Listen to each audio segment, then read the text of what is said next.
Well, my wife's out running an unexpected errand today, and I guess that means I might as well work on the Nova. I know the content on the channel has been very Dakota heavy lately, and so I'd like to break that up a little bit and get back on working on the old girl here. If you don't know about the Nova, quick synopsis. This is my 68 Chevy 2 Nova SS. It's a small block 350 with the 4-speed. It's essentially a barn find. I guess you could call it more of a shop find because it was sitting in the shop for about 30 years before I bought the car and got it running. And it's a bucket list car for me that we just happened to come across and was able to get. So love it, but I'm having an issue with racing it, and I don't race it a whole lot, but when I am racing it and I'm launching, it's stumbling right away, and I think I've got something that I can use to fix that. So I'm going to pull the carburetor off real quick and show you the kit that I bought for that, and explain how it works, and hopefully we'll be able to test it at the end of the video. I'm not going to promise that because I just don't know what the schedule is like at the racetracks before the end of the year with the weather.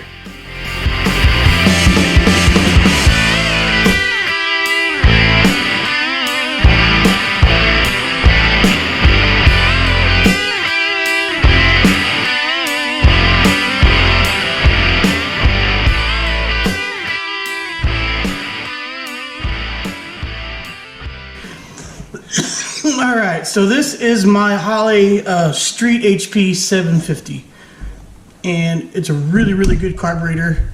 You can do a ton to it. It's got adjustable air bleeds. It's a vacuum secondary, so you can adjust the way the secondary comes in. All of that, which I will humbly admit, I really don't know how to tune. And there used to be a guy that would help me with that stuff, but unfortunately we don't hang out anymore. So I'm kind of learning this stuff on my own, and I've got some other friends, like for example, Keith that owns that Turbo Fairmont, who works with carburetors, and he's recommended a fix to the issue for the stumble that I've had with this thing. First of all, he recommends that I put like a vacuum line over here, because what could be happening is when the Nova leaves, it could be sloshing fuel out into here, which is flooding it essentially and causing it to kind of cough. The second thing is the rear bowls, the jets in it, could be starving for fuel on launch. So if you've been watching the channel for a while, you know the Nova does little wheelies.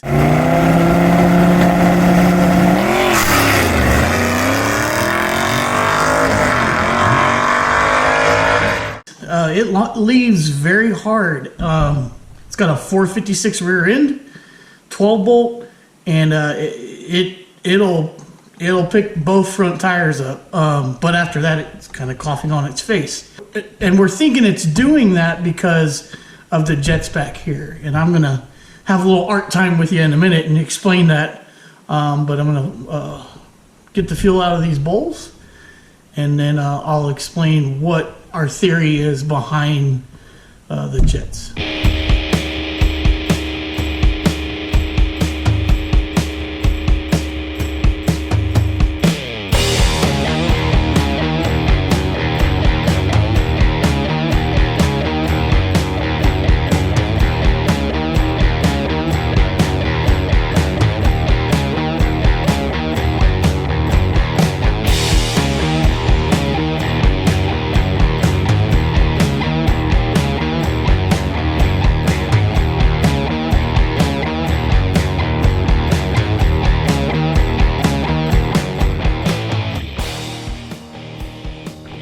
Now all I'm doing is going to pull this fuel line off. The thing wants to cooperate, that is.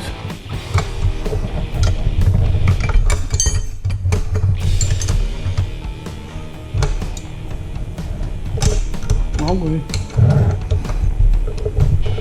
There we go.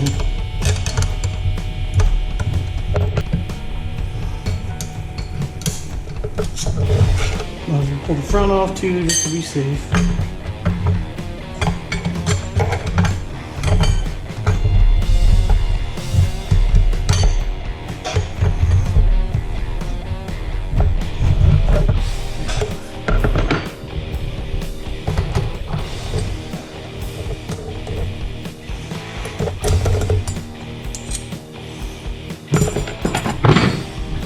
Now I'm going to pull the rear float bowl off.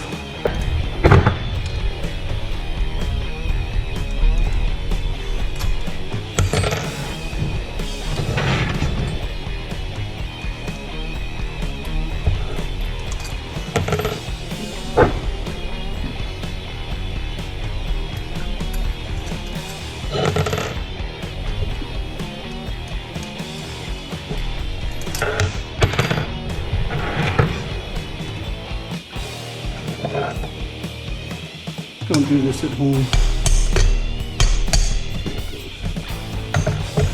Supposed to use something soft for that.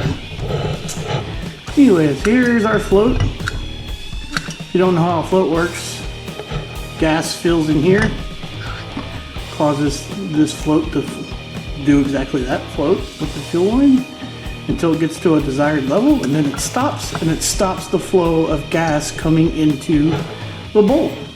So it's the same thing as your toilet. It hits, it hits the lever and boom, stops it right there. And this is exactly why some people call carburetors toilet bowls, because it has two floats. Anyways,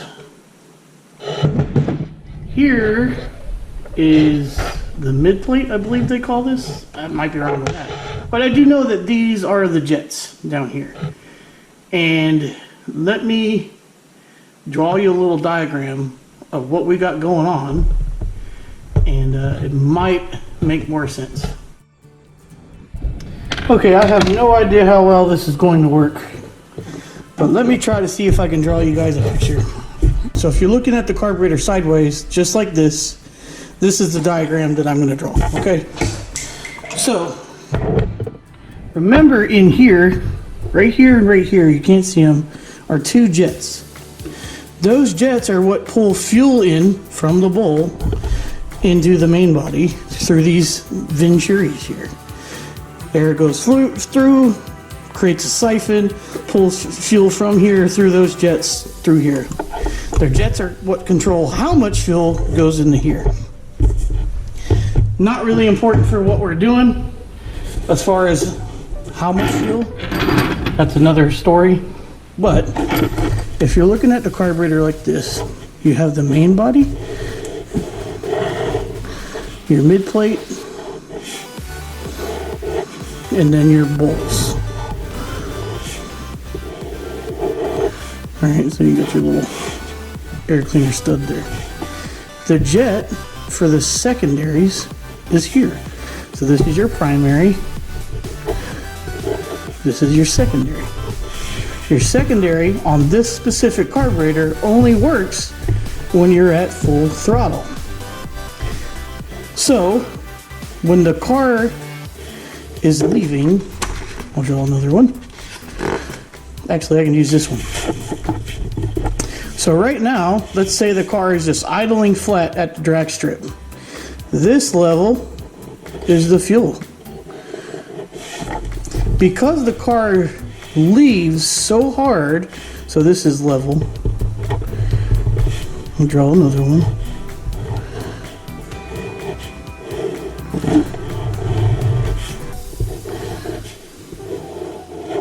Because the car is leaving so hard and pulling the wheels off the ground, it's doing this, right? So it's just like that.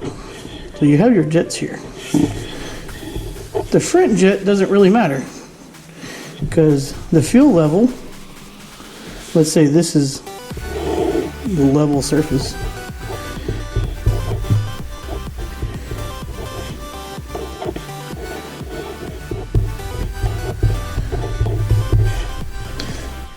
If this is the level surface, the fuel level is doing this.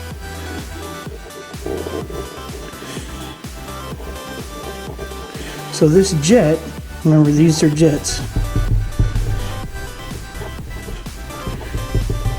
Secondary, primary, is no longer under fuel.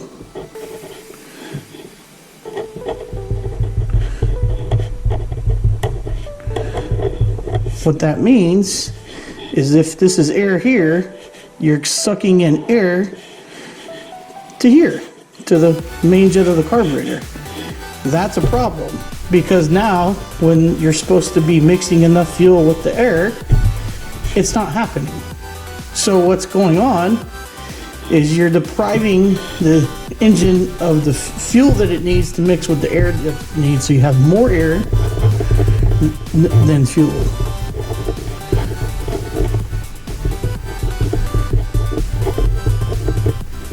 There's the whole eye there, huh? So they make what's called a jet extension. So I'll draw another one, and let's pretend it's launching again. So this is your level. What did I call it?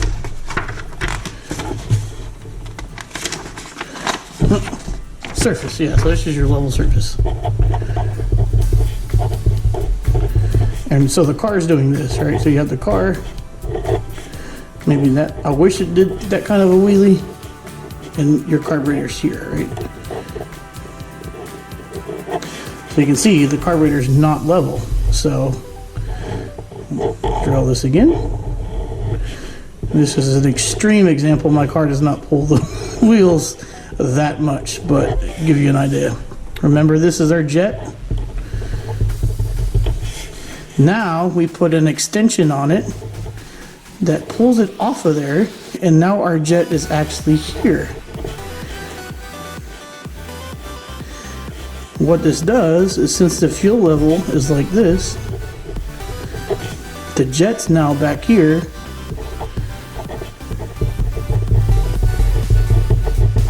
and it remains submerged in fuel, which means the fuel can go in to the carburetor just like it's supposed to.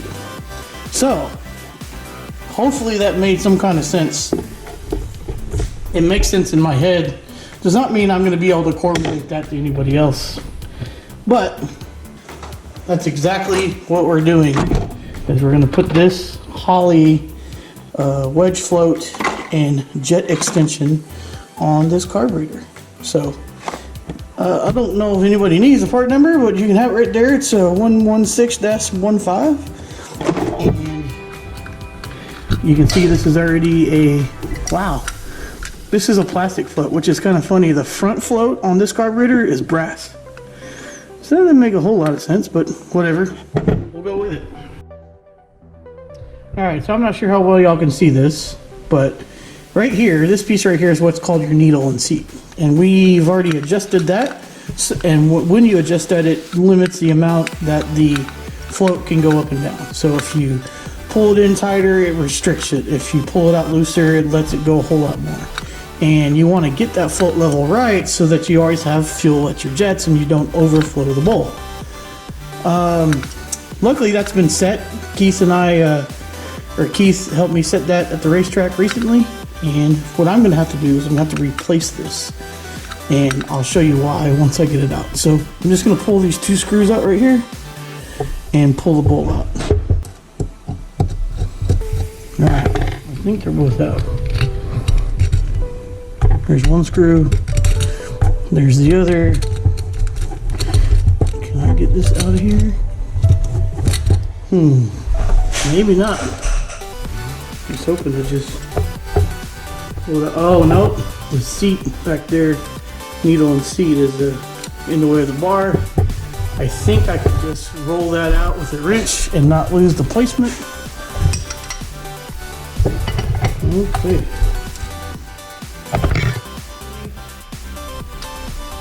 It should let me pull it all the way out without losing the place. And be real careful here.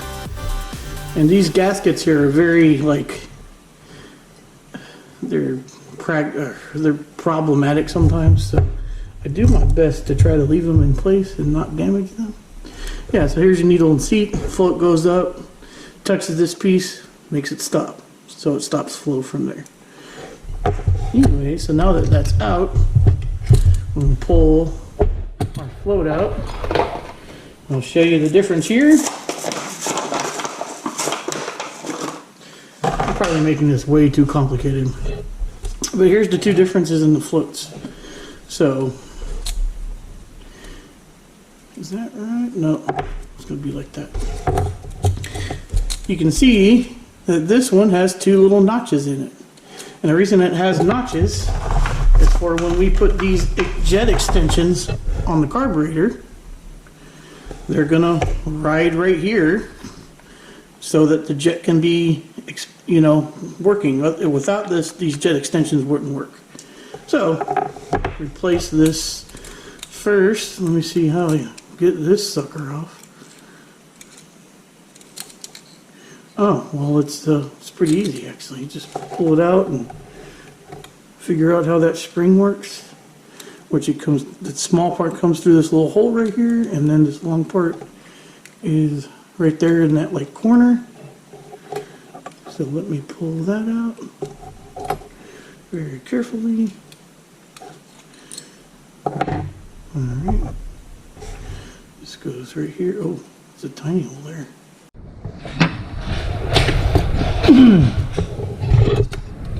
Alright guys, just in case you need to see an up closer view of it installed there.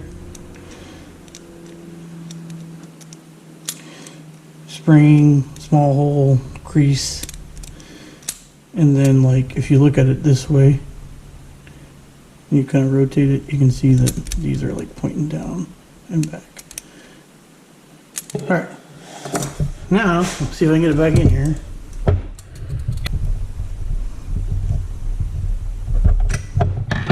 Cool. So now that's in, and we're going to put our needle and seat back on.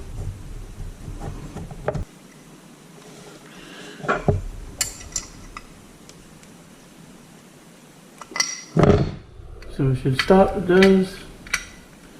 Looks to be in about the same position. We'll check it later too. Ooh. Needle and seat is sticking. Can't have that. Alright. Cool. That part's done. Alright. Let's bring the carburetor back up here. Throw a piece of wood underneath it so you guys can see what's going on. Again, these are the jets. And they come in different sizes. And they're literally just screw in. That's why they have those little slots in. And you can see what size the jets are. These are 76. I don't know if you'll be able to see that or not. Maybe, maybe not. Looks like maybe you can see it there. So these are 76 size jets. So the higher the number, the bigger the hole in the middle, which is what they call the orifice. And the more fuel it flows. I don't think I need anything different. I'm sure a carburetor tuning expert will tell me different, or maybe tell me the same. But in order to put these jet extensions on, all you do is you pull out the jets like that. This is the extension itself, and it goes in place of the jets.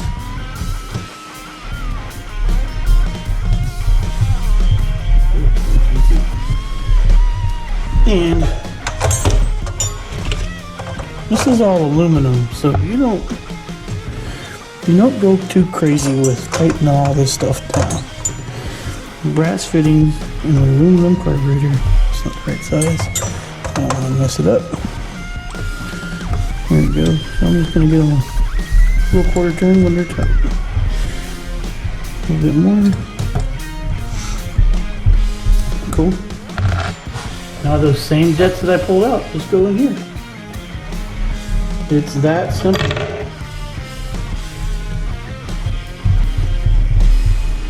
And you can see on the float, there's two notches, or so the float can go down when it's in there.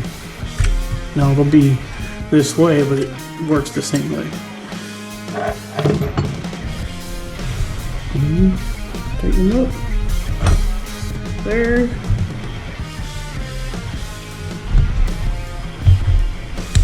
And there. And then I'm just gonna throw the bowl back on. It's got that good Holley blue gasket because it's not that old of a carburetor.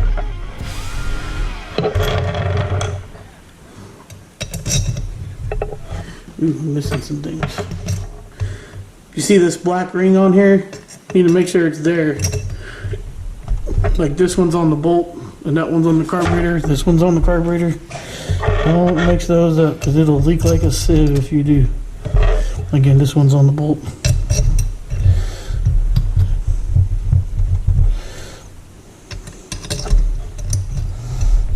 And that's it, folks. Jet extensions on a Holley Street HP 750 vacuum secondary carburetor.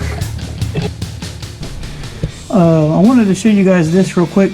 I'm going to be taking it off because the air cleaner is going to be in the way of it, but this is also that kind of a jumper from the primary front bowl to the secondary rear bowl.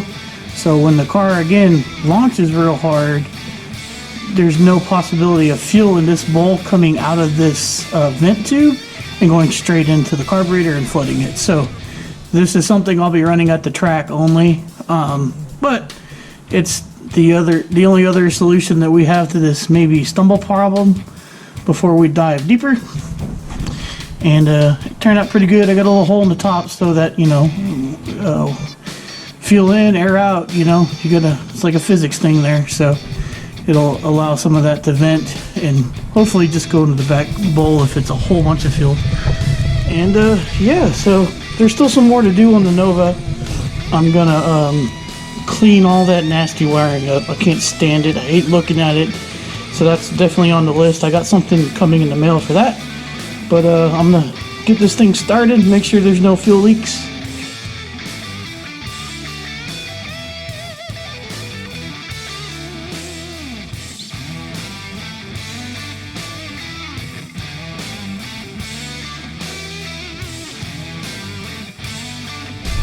One thing I learned the hard way is when you're messing with a new fuel system or anything else like that, make sure you have fire extinguishers nearby.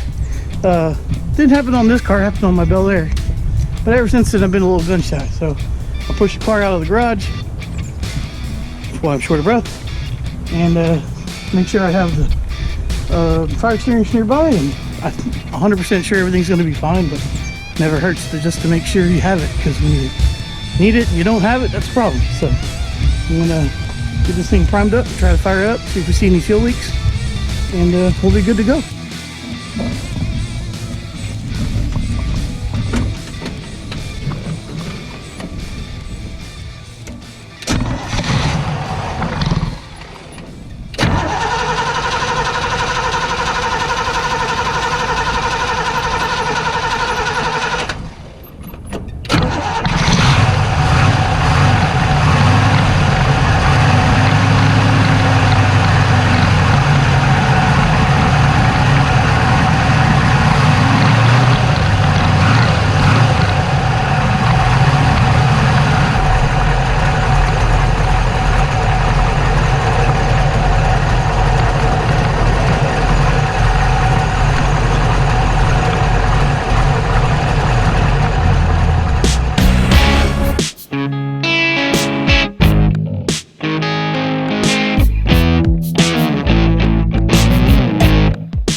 Well, I think I'm gonna end it off there because I just realized I finally turned in my Harbor Freight jack stands, and I need to buy other ones, and I totally forgot that I don't have a set of jack stands, and I need to change the rear end fluid on the Nova.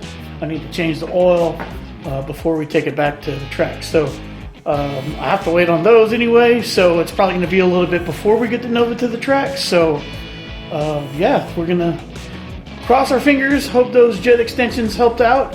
It seems to be running fine. It needs a good tune-up. I need to run this gas that's been in it for a long time out of it. And yeah, we'll take it back to the track, try to make a couple more passes before the motor comes out and we freshen it up. We might sell it. I'm not 100% sure, but you'll see more of the Nova next year. Got a lot of good plans for it. So thanks for coming along. As always, y'all be good.